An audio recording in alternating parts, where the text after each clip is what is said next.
Good morning बच्चों। आज की इस क्लास में हम पढ़ेंगे पूर्णांक के बारे में। पूर्णांक क्या है इस बारे में आज विस्तार से पढ़ेंगे।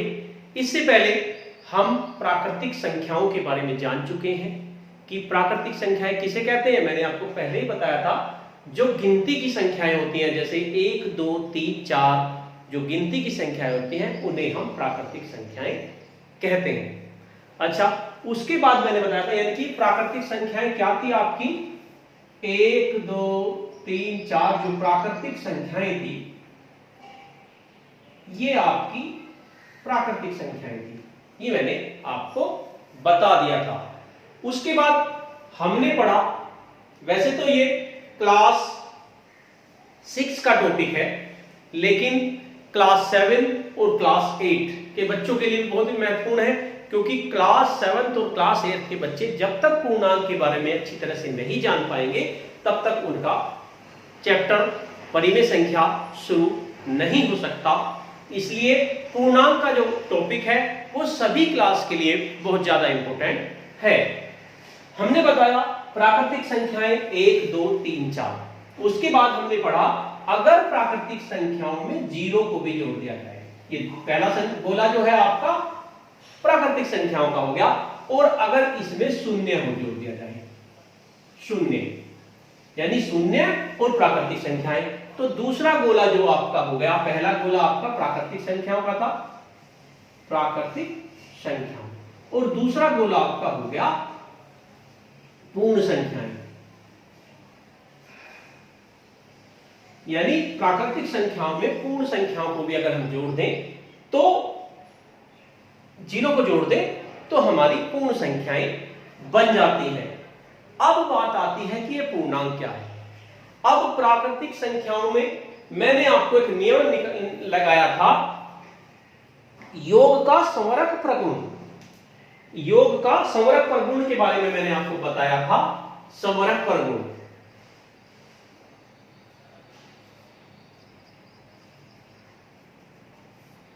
योग के संवरक प्रगुण में मैं आपको बताया था कि जब एक पूर्ण संख्या में दूसरी पूर्ण संख्या जोड़ी जाती है तो आपका जो उत्तर मिलता है वो भी पूर्ण संख्या था। लेकिन इसमें समस्या क्या आई थी, इसमें अगर हम घटाएं एक पूर्ण संख्या, मान लीजिए हमने 5 में से 3 को घटा लिया तो उत्तर हमारा आ गया 2। कोई दिक्कत नहीं, क्योंकि पूर्ण संख्या में से पूर्ण संख्या घटाई, उत्तर हमारा 2 आ गया। इसी तरह से 6 में से अगर 4 को घटाएं तो आपको पता है उत्तर क्या आ गया, 2 आ गया। यानी पूर्ण संख्या में से पूर्ण संख्या को हमने घटाया तो उत्तर हमारा पूर्ण संख्या आ गया।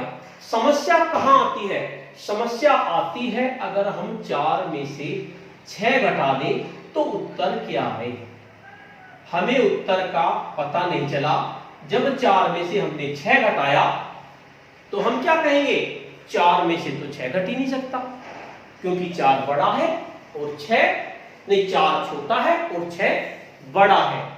तो जब छोटी संख्या से बड़ी संख्या को घटाया जाता है तो एक नई अवधारणा विकसित होती है, उसे कहते हैं पूर्णांक। क्या कहते हैं, पूर्णांक। क्योंकि 4 में से 6 घटाएं, इसे दूसरे उदाहरण से समझने की कोशिश करते हैं। मान लीजिए आप दुकान पे जाते हैं 10 रुपए लेकर, आप दुकानदार से कहते हैं कि मुझे कॉपी दे दीजिए, मुझे कॉपी बनानी है गणित की, मुझे कॉपी दे दीजिए। तो दुकानदार कहता है कि कॉपी तो 15 रुपए की है और आपके पास कितने हैं, 10 रुपए। तो क्या करेगा, दुकानदार ने कहा आप मुझे 10 रुपए दे दो और 5 रुपए बाद में दे देना, 5 रुपए बाद में दे देना। अब जब बाद में देंगे तो वो क्या लिखेगा, 5 रुपए बाकी, 5 रुपए बाकी, 5 रुपए बाकी। इसी तरह से मान लीजिए आप दुकान पे गए और आप 20 रुपए ले रहे थे। 20 रुपए जब आप ले रहे थे तो आपने कहा मुझे कॉपी दे दो, कॉपी 15 रुपए की थी और दुकानदार पे खुले पैसे नहीं थे। आप उस दुकान पे अक्सर जाते रहते हैं तो वो क्या करेगा, आपको 15 रुपए की कॉपी दे देगा और लिख देगा 5 रुपए जमा, 5 रुपए जमा। अब 5 ही रुपए ये है, 5 ही रुपए ये है, लेकिन वे 5 रुपए बाकी हैं आप पर दुकानदार के, और ये 5 रुपए आपके दुकानदार पर है। इन दोनों को दर्शाने के लिए अलग अलग गणित में संख्या का प्रयोग किया जाएगा। जो 5 रुपए बाकी हैं उन्हें हम नफी 5 लिख देंगे, और जो एक जमा है हमारे उन्हें जमा 5 लिख देंगे। तो यहां से पूर्णांक की अवधारणा विकसित हुई। और एक उदाहरण से समझने की कोशिश करते हैं। मान लीजिए आप एक सीढ़ी पर चढ़ रहे हैं, मान लीजिए ये एक सीढ़ी है,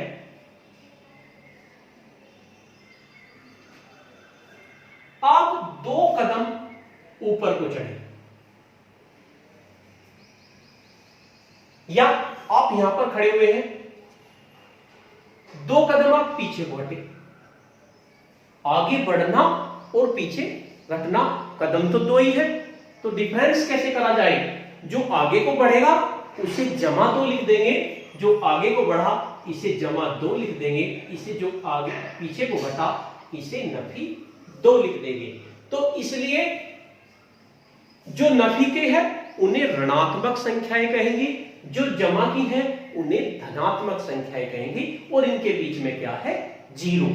जीरो से शुरू होती है, आपने बताया था, हमने संख्या रेखा बनाई थी, संख्या रेखा में जीरो से शुरू होती है। 0 1 अगर पूर्ण संख्या को करते हैं तो हम इस तरह से दर्शाते हैं। 2 कदम आगे बढ़े, हम 2 कदम आगे बढ़े तो हमने ऐसे दिखा दिया। मान लीजिए अगर हमें 2 कदम पीछे हटना है तो हम कैसे दिखाएंगे? 1 कदम 1 कदम, यहां 1 यानी नफी का 1 कदम पीछे हट गए, नफी के 2 कदम। तो हमें धनात्मक संख्याओं के साथ साथ ऋणात्मक संख्याओं का भी बहुत बड़ा योगदान है। यानी कि जैसे जैसे धनात्मक संख्या की हमें जरूरत पड़ेगी, मान लीजिए आपने किसी से एक चीज खरीद के लेकर आए, आप मेले में से कोई चीज लेके आए तो, और आपने किसी और को बेच दी, तो 2 कंडीशन है, या तो आप लाभ पे बेचेंगे या हानि पे बेचेंगे। अगर आपका लाभ होता है तो लाभ में आप प्लस, मान लीजिए 50 रुपए का लाभ हो गया तो आप प्लस 50 लिख देंगे, और अगर आपकी हानि होती है तो आप माइनस 50 लिख देंगे। यानी उसी का विपरीत चिन्ह। हर धनात्मक संख्या की एक विपरीत ऋणात्मक संख्या होती है। हर धनात्मक संख्या की जो प्राकृतिक संख्याएं हैं वे सारी धनात्मक संख्याएं हैं, भले हम उनके आगे प्लस का निशान ना लगाएं। हर धनात्मक संख्या की एक ऋणात्मक संख्या होगी।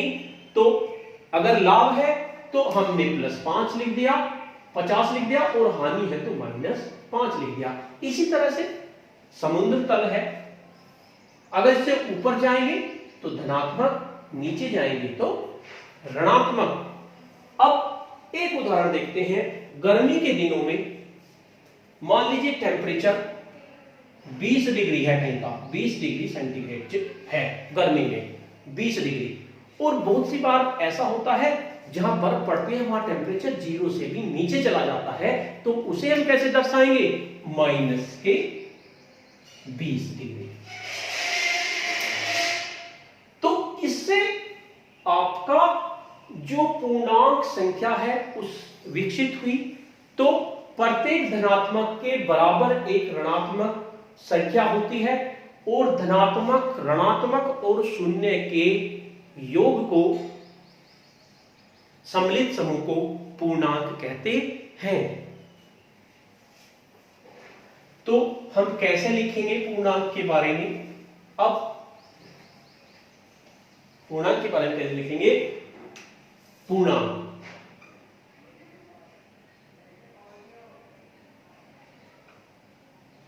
प्रत्येक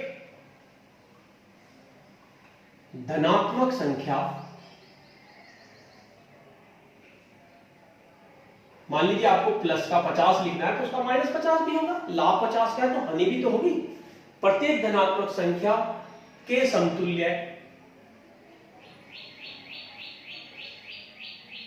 एक ऋणात्मक संख्या होती है। ऋणात्मक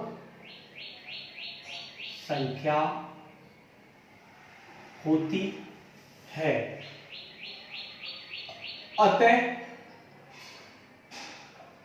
धनात्मक, ऋणात्मक व शून्य के समूह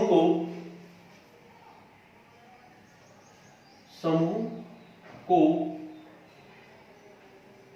पूर्णांक कहते हैं। इनके समूह को पूर्णांक कहेंगे। यानी आपका शून्य है, एक धनात्मक है तो उसी के साथ साथ एक ऋणात्मक भी है, एक धनात्मक है तो उसी के साथ साथ एक ऋणात्मक भी है, एक धनात्मक है तो उसी के जैसी एक ऋणात्मक भी है, एक ऋणात्मक है तो उसी के जैसी एक धनात्मक है। तो ये जो टोटल है ये आपका कहलाएगा पूर्णांक। ये आपका टोटल कहलाएगा पूर्णांक। तो ये हमारा टॉपिक है पूर्णांक। इसका ज्ञान होना बहुत जरूरी है। जब तक आपका पूर्णांक का ज्ञान नहीं होगा आप छोटी संख्या में से बड़ी संख्या को नहीं घटा सकते। आप छोटी संख्या में से बड़ी संख्या को नहीं घटा सकते, गुणा नहीं कर सकते। एक जमा और नफी का इस तरह से पूर्णांक का ज्ञान होना चाहिए। पूर्णांक के प्रकार, पूर्णांक के प्रकार, पूर्णांक 3 प्रकार के होते हैं। पूर्णांक 3 प्रकार के होते हैं। नंबर 1 आएगा आपका धनात्मक पूर्णांक। धनात्मक पूर्णांक धन संख्याओं या आप इसे लिख सकते हैं प्राकृतिक संख्याओं, प्राकृतिक संख्याओं को धनात्मक पूर्णांक कहते हैं। धनात्मक पूर्णांक कहते हैं। जैसे जमा 3, जमा 5, जमा 6, जमा 7 ये आपकी धन पूर्णांक है। अगर किसी संख्या के आगे कोई निशान नहीं लगा हुआ तो आप ये समझ लीजिए कि वो धन पूर्णांक है। अगर निशान नहीं लग रहा तो उसे धन पूर्णांक हम कह सकते हैं। दूसरी आती है ऋणात्मक पूर्णांक।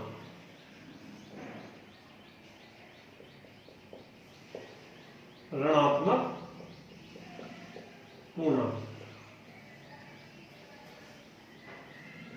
सभी ऋण संख्याओं को, ऋण का मतलब जिनके आगे नफी का निशान लगा हो, ऋण संख्याओं को ऋणात्मक पूर्णांक कहते हैं। ऋणात्मक पूर्णांक कहते हैं। जैसे -1, -3, -5, -6, -7, -8 इस तरह की जो संख्याएं होगी आपकी ऋणात्मक पूर्णांक इन्हें कहेंगे। इन्हें संख्या रेखा के बाईं ओर लिखा जाता है। बाईं ओर लिखा जाता है और इन्हें दाईं ओर लिखा जाता है। इसमें भी लिख लीजिए, इन्हें संख्या रेखा के दाईं ओर लिखा जाता है। धनात्मक पूर्णांक हो गया, ऋणात्मक पूर्णांक हो गया। अब आता है शून्य पूर्णांक। शून्य पूर्णांक जो शून्य होती है, आपको शून्य को शून्य पूर्णांक भी कहते हैं। शून्य को हम शून्य पूर्णांक भी कहते हैं। अब देखिए, अब ये गोला हमने बनाया था, प्राकृतिक संख्याएं थी। प्राकृतिक संख्याओं में अगर 0 को भी जोड़ दिया जाए तो आपकी पूर्ण संख्या बन जाती है, और अगर इनमें ऋण संख्याओं को भी जोड़ दिया जाए, ऋण संख्या, तो तीसरा गोला जो बनेगा वो आपका क्या बन जाएगा, पूर्णांक का। धनात्मक भी हो गई, ये बीच में धनात्मक भी हो गई, शून्य भी हो गई और ऋण संख्याएं भी हो गई। इसे साफ तरीके से लिख लीजिए, ऋण संख्याएं।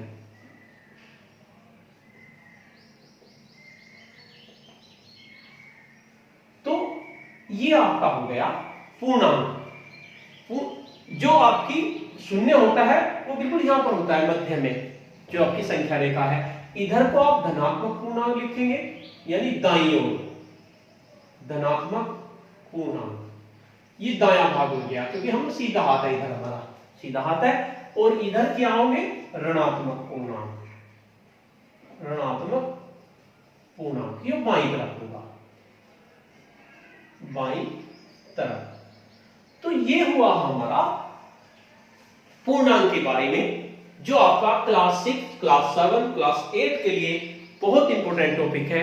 हमें पूर्णांक का ज्ञान होना चाहिए, क्योंकि जब हम छोटी संख्या में से बड़ी संख्या को घटाते हैं तो आपका पूर्णांक आता है। अगली क्लास में मैं आपको बताऊंगा कि पूर्णांक में जोड़, घटा, गुणा, भाग के नियम किस तरह से लगते हैं। सभी बच्चे अपनी सामान्य गणित की कॉपी में, मैंने 2 कॉपी बनाई हुई है, एक गणित की, एक सामान्य गणित की।